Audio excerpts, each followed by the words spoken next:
All right. Yep.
Okay. We will call the meeting to order. Thank you everyone for joining us. This is Marion City Council work session for Tuesday, April 4th, 2023. Those who are joining us today, we're 100% virtual. Thank you for accommodating that. Normally, we would have posted a notice of change in time, date, or location, prior to 24 hours in advance of the meeting. However, because of the severity of the forecasted storms, which made an in-person meeting impractical, we made the switch to a virtual meeting. We had a good reason under these circumstances to move the meeting to virtual only, and wanted to make note that there are no other changes to the agenda that was posted. So thank you everyone for joining us, and we'll proceed with the meeting. First on our agenda, we have an update from Ryan Miller. Yes, Your Honor. Brandon Fairbanks with Conley Construction is here. He's going to provide an update on the construction schedule for the new public services facility. Brandon. Hi, everyone. There. Brandon. I'm here. So the slide we've got up now were just a couple of pictures I took last week. The one on the left there is the south face, or the office face, if you will. That's got the brick facade on it that will kind of make it stand out from the rest of the building. Then the picture on the left, that is the northwest corner looking down into the site. You can see the taller precast, and then the office on the right-hand side. And in the kind of the forefront, you can see some of the structural steel that's been arriving also. So one thing to point out, Friday, we're anticipating 100% of the structural steel to be on site. And the piles that you see around the interior, that's where the foundation repairs are taking place. So those are a couple of pictures just to kind of give you all an idea of where we're at in the field right now. If we can move on to the next slide. So this is what we call a short-term schedule. This is off our master schedule that we've put together. This is where I take and break that schedule down into smaller pieces, smaller portions, if you will, kind of being a little bit more specific as to where the work is taking place. And what you can see there, the blue dots are more based on procurement, buying of the materials, anticipated lead times of roofing, mechanical, and some of the switch gear. So you'll see that they go all the way from April. They extend out almost past the end of this year just because of the lead time items on those. The more important portions of it right now are the red dots. So that is the work that is taking place currently. And this is a little bit longer short-term schedule than what we typically do. I created 6 weeks to kind of get us out into summer so you could see where we were at. But right now we are working on the repair foundations. We're working from the west end of the building, which is grid line 1 for our purposes, towards grid line 14, which is at the east end of the building. So right now we've been working on getting rebar in place on those pier repairs, been forming those up. We were hoping to pour today and tomorrow, but with the rain and everything, more than likely that first pour is going to take place on Thursday now. But they have been continuing to demo some of the piers. They're on grids 5 through 7.5, which really doesn't mean a lot to you, but it's meant to kind of show the progression through the building. So the line items 12 through 12.2 is my contractor, Western Specialties. They're working on the fixes. Line 13 there is pre-engineered metal building layout, so PEMB. I have King Canutes and Construction on site. They're taking all of the structural steel deliveries, have been moving the parts and pieces, basically getting the jigsaw ready to be put together, laying the parts out so they're a little bit closer. Starting next week, they will be working on setting the structural steel from basically grid 1 through grid 5. And they've got about 3 weeks of that work. And if you kind of follow the schedule, you'll see that after they're done with grids 1 through 5, they go to grids 5 through 8. And if we can move to the next slide, then we've got roughly 15 days to get through grid 8. Grids 8 through 12 will follow that, and then grids 12 through 14. And grid 14, we're looking at being set by the end of the week of June 18th. And we'll move right into the install of the roof decking on that area. Something else to point out is the precast. So once we get the building up, we'll have another contractor starting, Cedar Valley Steel. They'll be installing the precast that was originally purchased on the first go around, if you will. So that's our work as we have it in play right now. A couple other dates that I'll just inform you about is what we have is it's a dry-in date. That is the date that we're looking at having the roof on, windows in place, and then the overhead doors basically giving us a sealed building. That's roughly around November 13th of this year. So it'll be dried into the elements. And then the last date, and the most important date, if you will, is the substantial completion. Right now, we've got that scheduled for June 6th of 2024. So that's where the building is right now. I will throw out there that one of these days we probably should invite you all out just so you can take a look in person. We can make that happen for certain, but that is what I have. I will ask if there are any questions about that. I'm going to let the Mayor Pro Tem handle questions on this. Okay, thank you, Your Honor. Anybody have questions? Yeah, Steve? Hey, Steve, you're still on mute there, sir. There Sorry you about are. that. Are all of the precast that were built several years ago, are all of those on site? Or will those No. come here?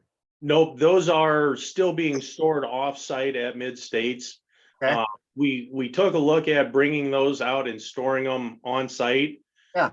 The multiple handling of those pieces of precast and the state that they're stored in. So they're stored vertically, but vertically on their side.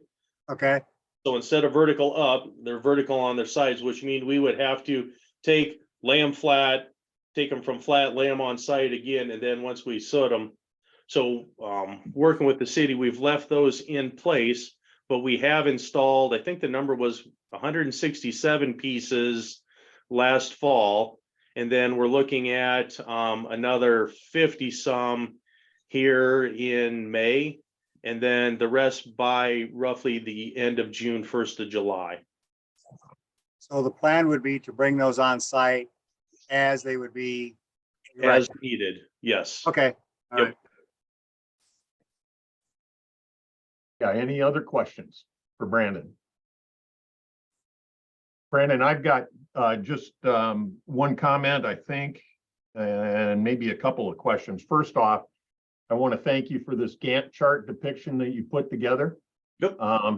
It's meaningful to see the sequencing of activity as well as perhaps some of the interdependencies that exist between these work evolutions. So thanks to you guys for doing that. The two questions I have is, as you accomplish the work, and as there are undoubtedly changes to the execution against the schedule, will we be able to see manage this schedule, the changes to this schedule as the work evolves? That's question one. And question two is, give us a sense of how you're going to keep us aware of any emergent risks that you are trying to mitigate or manage. Yep. So on the schedule, yes, we have a master schedule, which these shorter interval schedules are taken off of.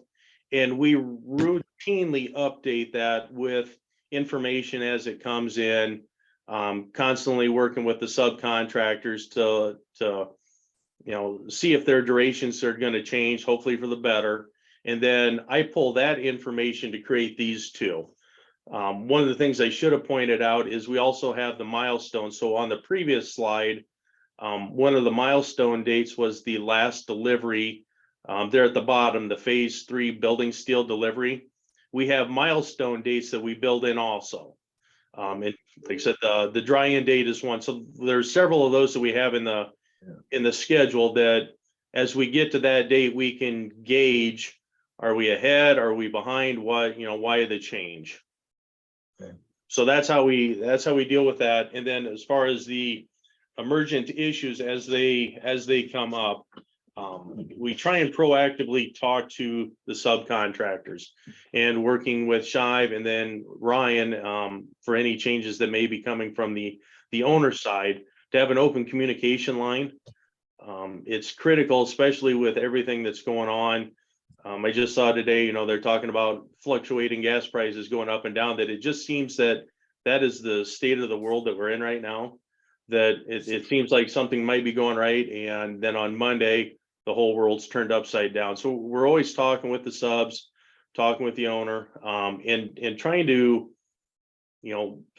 push that into our schedule to see, like you said, if line 12.1 slides, that might not affect that contractor that much, but you get 3-4 contractors removed, you get down to the painter, and all of a sudden that affects him by potentially 2 weeks, which 2 days at the beginning of the schedule becomes 2 weeks at the end. That's a problem. So always looking at that and trying to see what we can do to mitigate the risk going forward.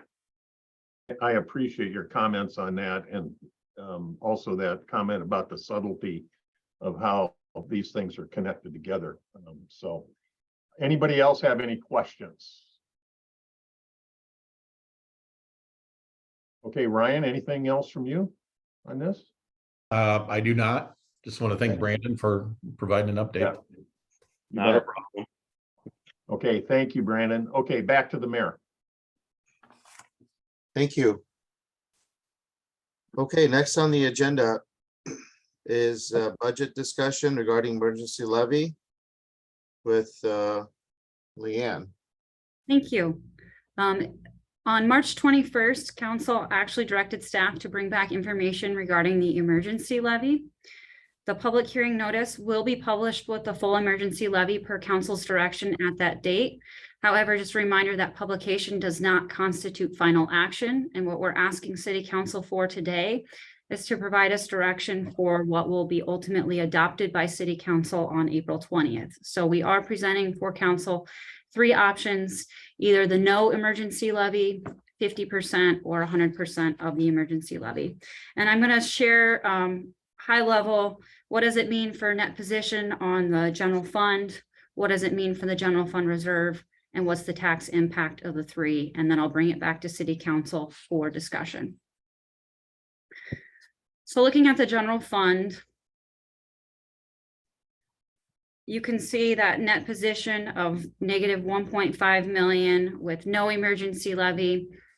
As you add emergency levy, The levy itself is just over 500,000 at the full 27 cents. Would bring that number down to 1 million. I'm just gonna hit these slides really quick because I know you guys can read the numbers yourselves and there's no value in me reading them off. And all options, as you see in the note at the bottom, do incorporate the franchise fee at a full 5% as council had directed at the last meeting.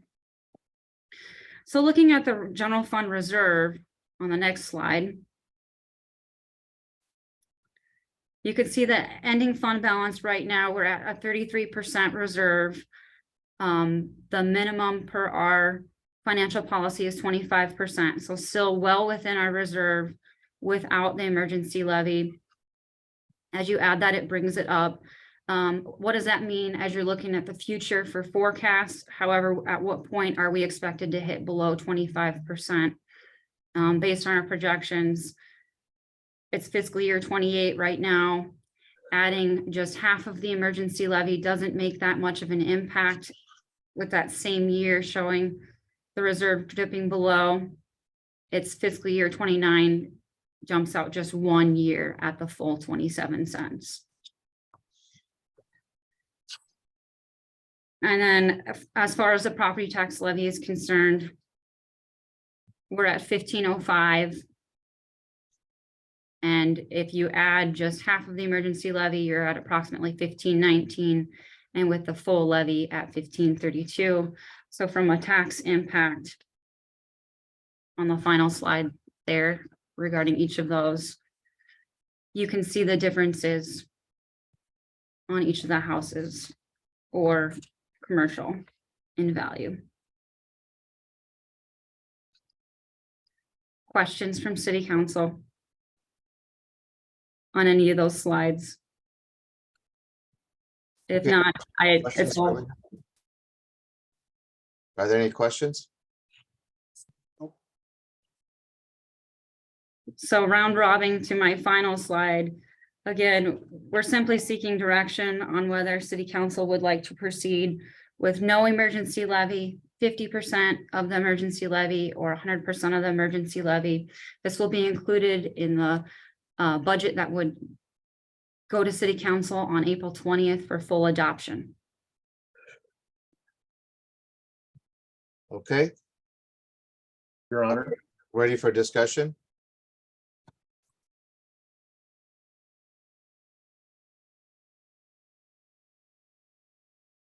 Grant has his hand up. Sorry. Go ahead, Grant. Okay, thank you. I'm out of the habit of doing these Zoom meetings. Well, I'm trying not to just normally barge into the conversation, right? Feel free. So Leanne, I guess the summary takeaway I have on the slides as you presented them, there's really limited to almost no value to us to invoke the emergency levy. Is that a fair way to characterize it? There is value in that. From a long-term sustainability standpoint, it does put us in a better position. I mentioned or alluded to at the last meeting, there are a few bills circulating at the state level. We're not necessarily expecting any of those to pass this session. I would say moving forward with the emergency levy would put us in a better spot from a limitation standpoint, but that's simply speculating and we don't know what ultimately will happen. So that's not a great reason to invoke the emergency levy. Oh, and one other thing I was planning to clarify, but didn't. For clarification for everyone, including the public, though it is named emergency, there does not need to be an emergency before the levy is used. Neither does the revenue gained from the levy need to be used for emergency purposes. Once there, the emergency levy revenue can be used for any lawful purpose, similar to regular general and ag land levy. But the city of Marion has always preserved that emergency levy. In the case an emergency does arise, we do still have capacity left to levy. If we were to utilize the emergency levy, we literally would be at our cap, meaning there's nothing else left for us to levy.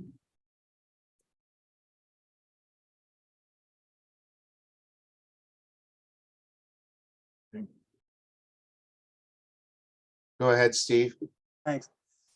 So if I understand this correctly, Leanne, what we're talking about now is not just whether we include it or not for publication.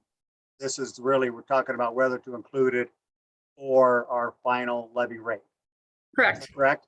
Okay. So we are already planning on including it for publication. That was the question we asked City Council at the last meeting. This question is simply, what do you want to be your final adopted budget, your final levy rate? So, I mean, my input right now is probably the same as what it was a couple of weeks ago. One, I thought it was at that time necessary to include it in for the publication in case we felt we were going to need it.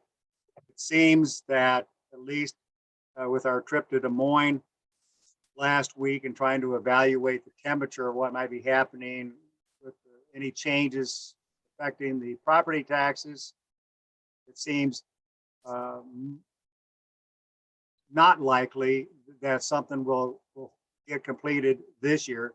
Obviously, there's still a major item for the legislature, but that may be more for discussion and finalization for next year. So based upon that, again, I've never been a supporter of using it. And at this point in time, I would support, my position would be no emergency levy.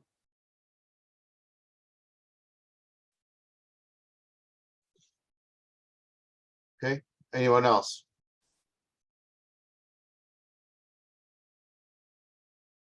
Your Honor. Yes. I'm with Steve on that. What is the stimuli to me is what Leanne said, that if we utilize it, then we really have taken away a method of funding that might have a higher use for a true emergency at a later date. So I'm with Steve on that, given this projection. Will? I agree with what Steve said, that if the state is not, Steve looked like he was shocked that I agreed with him. If the state's not going to, that bill's not going to pass this year, then I would be in favor of not doing anything with the emergency levy at this time. Okay. I guess that leaves Randy.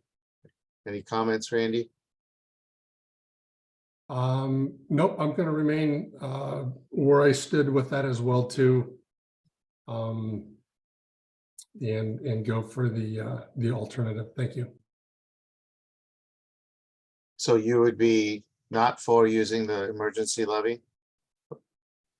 Or Yeah, that is correct. When we had our conversation, I would have been and still in more favor of using the franchise fees. okay. Okay. Yeah, does that give you direction, Leanne? That's perfect. Thank you. Anything else to add on this? No, thank you. All right, thank you, Leanne. Appreciate it. Next item is a discussion and direction regarding real property sales, leases, and vacation policy. That's vacating vacating public right-of-way policy with Kara. Yes, so a couple of probably months ago now, it feels like weeks to me, we've had some questions come up about our practices and procedures when it comes to rights of way and how we sell those after a vacation and how we sell other pieces of property and how we do the valuation of those.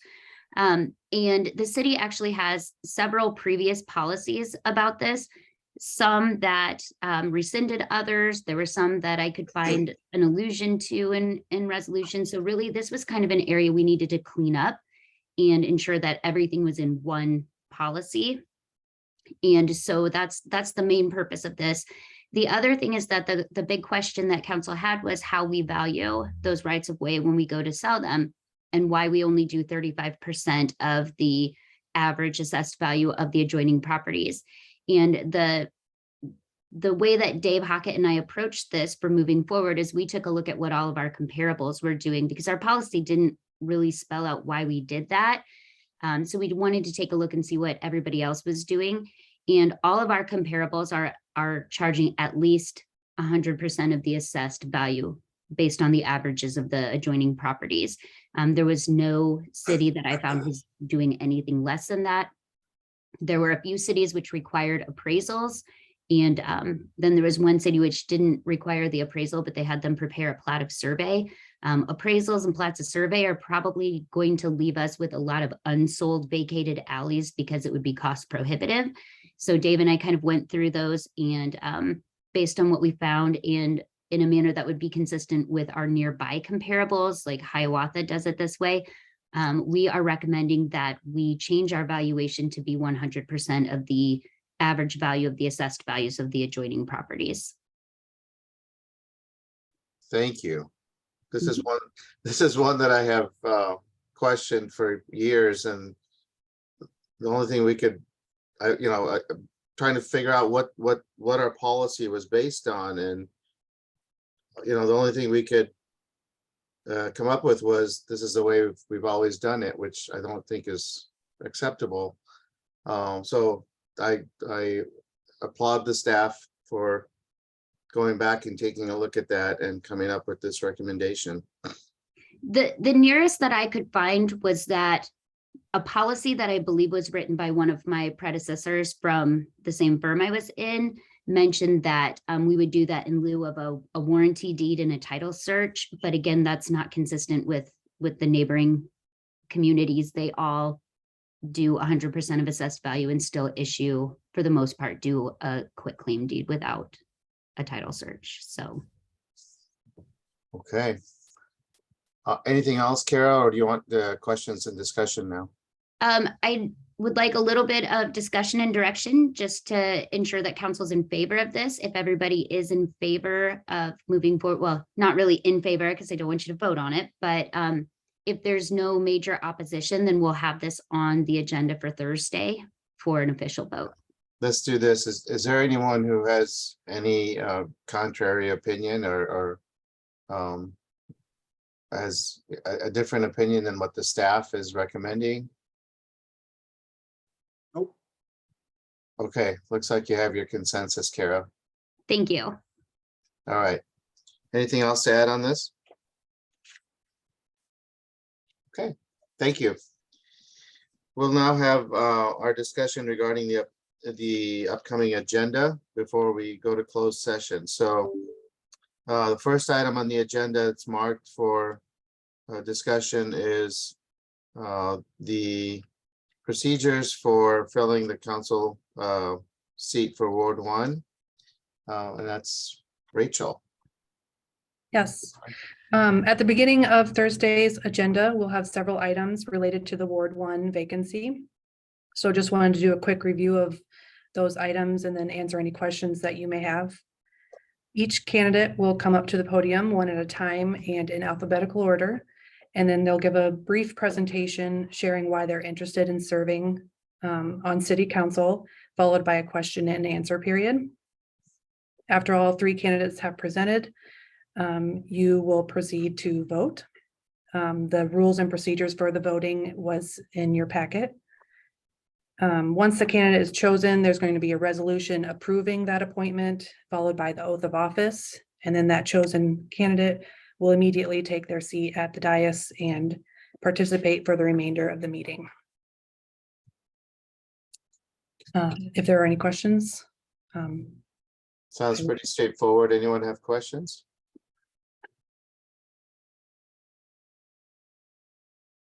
No questions. All right. Thank you, Rachel. Yep. Okay, the remainder of page 1 of the agenda, all of page 2. There are no items marked for discussion. Are there any specific items that any council member would like to discuss or have questions about? Pages 1 and 2.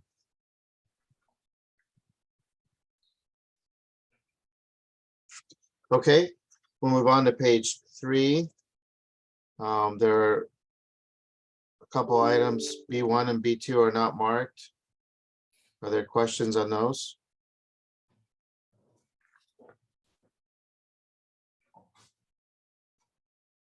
All right, we'll move on to B3 on page 3. This is Ryan Miller. Yes, Your Honor. So B3, it's a resolution approving a contract amendment with A1 Geothermal. This is for our geothermal field site package. This is a change order that we've known about and anticipated. The field was installed back in 2019. It's been sitting there for quite some time. And so going forward, it's going to require some maintenance that includes blowing out the geothermal lines, maintenance on the geothermal vault, as well as a few other items. So this is one that staff is recommending moving forward with. Any questions for Ryan?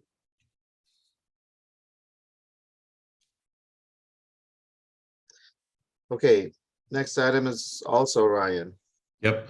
B4, this is another contract amendment with Elite Fire Sprinkler Systems.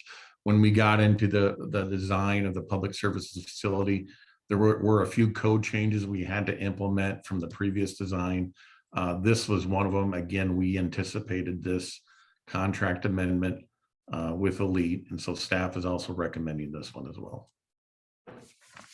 Okay, questions on this item?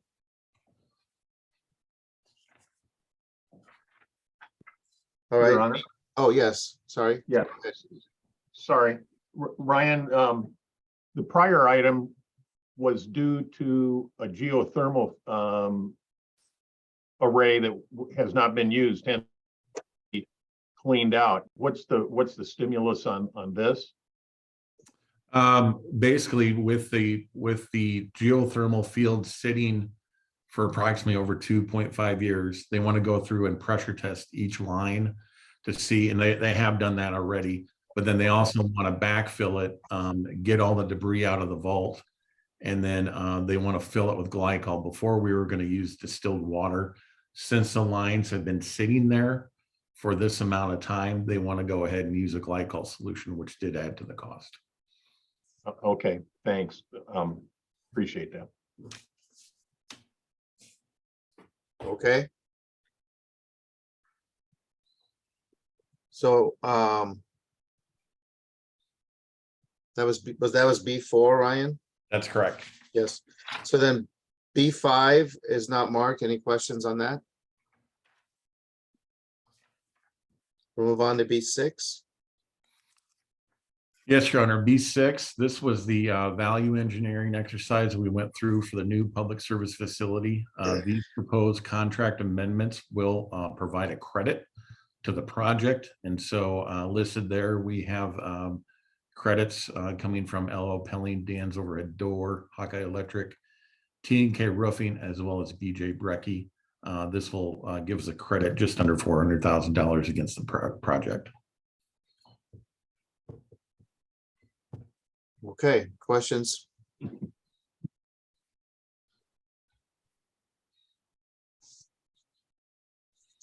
All right. B7 is not marked. Are there any questions on B7? All right, moving on to parks, D1, that would be Seth. Yes, Your Honor. So this resolution is accepting property from the water department. As we all know, water department can't own property. It does go to the city. The unique portion about this property is 3 acres is going to be dedicated to a water tower and 17 to parkland. And so within the resolution, we do have terms of a payment to water over a 4-year period that is within the CIP. We also have terms as far as dealing with the property, such as demolition and things that are current on the property that we will revisit at a later time with a future project. Okay. Any questions on that item? Go ahead, Grant. Yeah, thank you. Seth, that's the property that's got a new field gate installed on its access. Is that the one? Yes, that is correct. So for that property, we did add that to prevent any potential liability with there's existing barns that were damaged in derecho, and that's the demolition that is spoken in within the terms as far as how water and the city is going to pay that in the future. Okay, All right, got it. Thanks. I just wanted me the exact property this encompasses, so thanks. Other questions for Seth?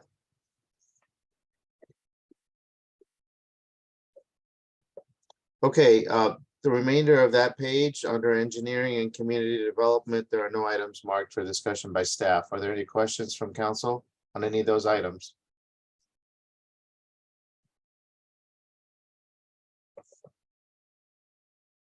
If not, we'll move on to the next section of the agenda, which I'll turn over to the Mayor Pro Tem to take questions. Thank you, Your Honor. Okay, so we have the consent agenda with the mayor's abstention. There are no items marked. However, does anybody have any questions? Okay, very good. So that takes care of that section. Back to the regular agenda, Mayor. Thank you. Under the regular agenda, items A1 through A4, no items are marked for discussion. Are there any questions?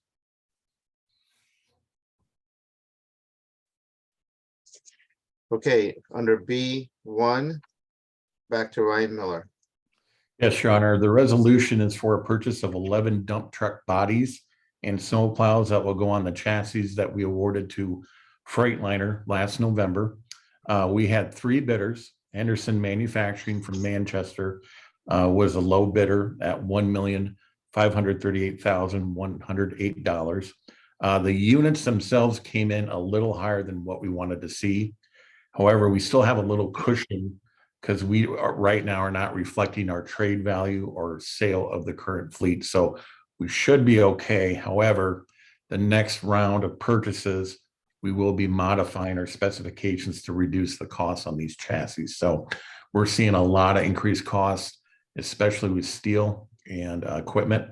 So we are going to, next round, we are going to take the steps to reduce those costs, but we are recommending moving forward with awarding this bid.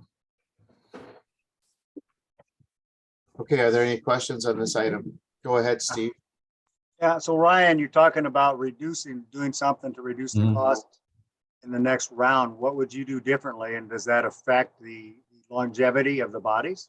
It does not. We're working with Henderson Manufacturing to produce what we call a mid-size plow. It will achieve the same results that we would get from like our tandem axle plows. So it's a different configuration. And on each chassis, it will result in an average of $80,000 in savings. So they have put together plans and specifications for us. So we think this will be a good avenue to consider. Okay.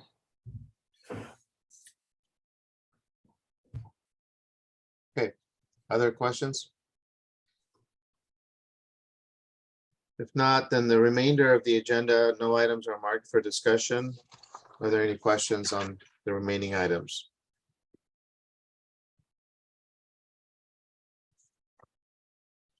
Okay, before we have the closed session motion, I believe the deputy city manager had something to add.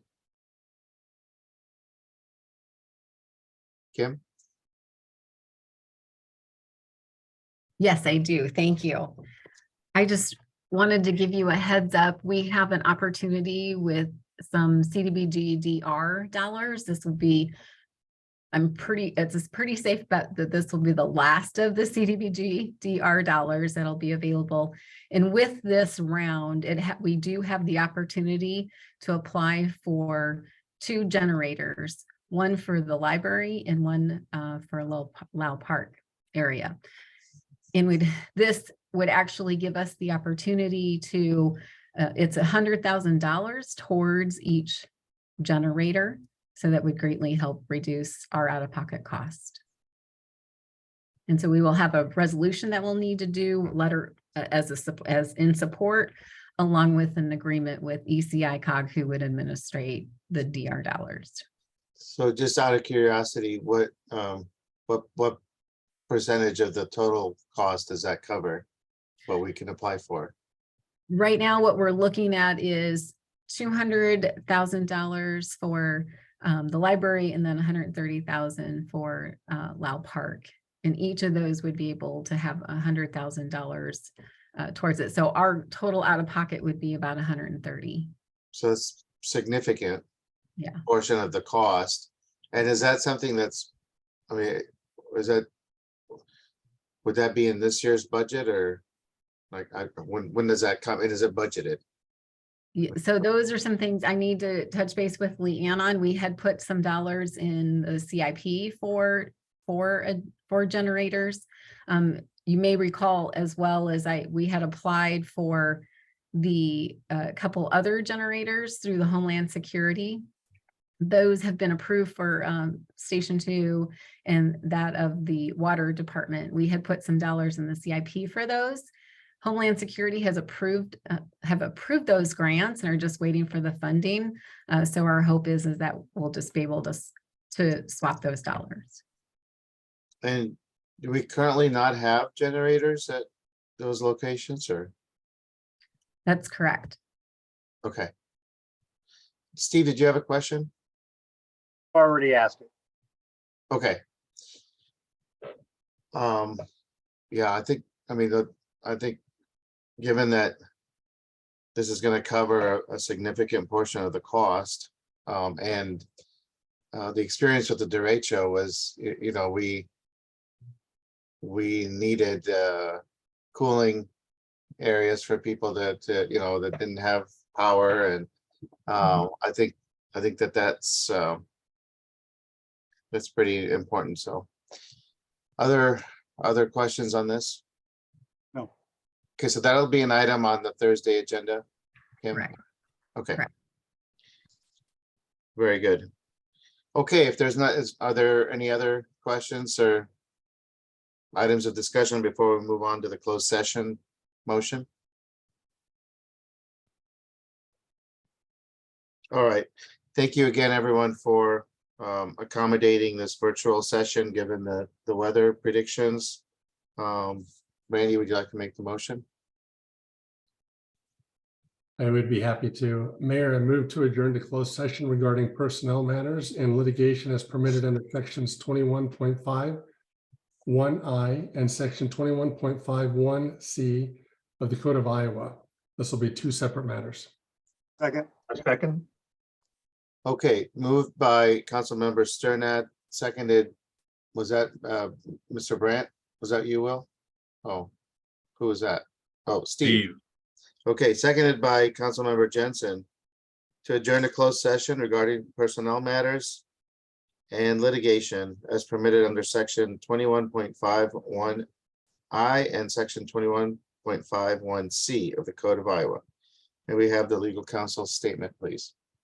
Thank you, Your Honor. I have reviewed the proposed matters for a closed session and find the same to be permitted under Iowa Code, section 21.51I and 21.51. Okay. We'll take the roll call vote, please, Rachel. Mr. Jensen, Yes. Mr. Harper, Yes. Mayor Abu Osley, Yes. Mr. Brandt, Yes. Ms. Menzer, Mr. Sterned. Yes. All right, the motion is approved. We're now adjourned to closed session. Thank you all for joining us.